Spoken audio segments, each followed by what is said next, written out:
The best way for me to describe how it feels to have pulmonary fibrosis is to pinch your nose and run up and down your block 10 times. Now, because you get short of breath, that doesn't mean unpinch your nose.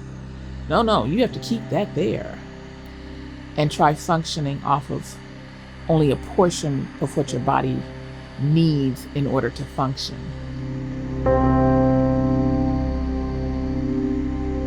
My name is Valeria Hatcher. I'm from Los Angeles, California, born and bred. I have pulmonary fibrosis. I was diagnosed in 2009, and I probably had it much longer than that. Before diagnosis, I was working, and I noticed that I wouldn't take stairs.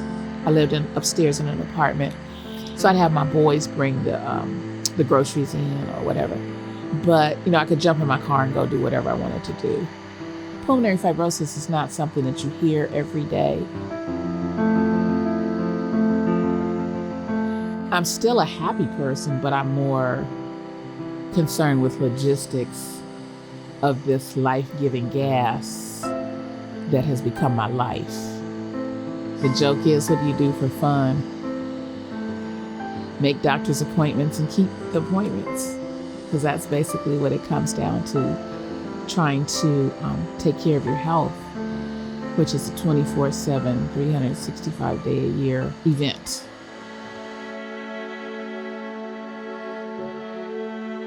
I have oxygen delivered pretty much weekly.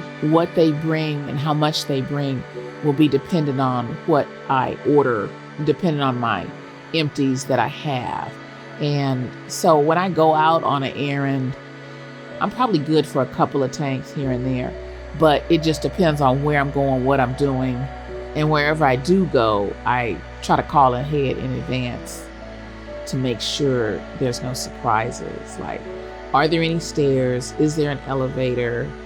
But it takes a process to, get the tanks and get off of the concentrator and go out to the car, and I'll put my tanks and my cart in the trunk, and then I get this little tank, and that takes me from the trunk to the front door of the car, and then that's when I get in.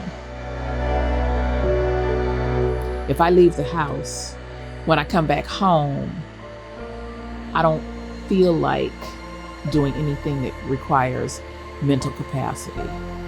There's a big mental component that affects different people, different times, different ways.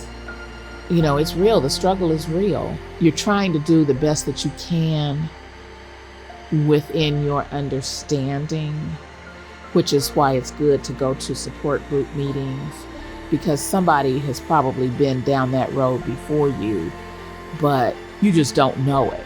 Over the years, I've gotten myself into about 4 different support groups. They're lifesavers, I think. And that's why I try to encourage everybody to go to a support group, because you just don't know what you might learn something. You might learn a new trick.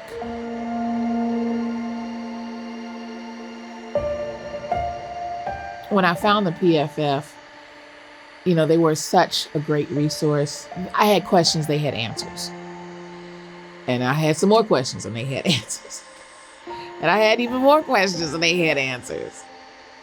The advice that I would give other people with the disease is to have patience with yourself. Remember that it's a progressive disease, so it's going to get worse as time goes on, unless you have a transplant or unless the medications that are out there are working for you.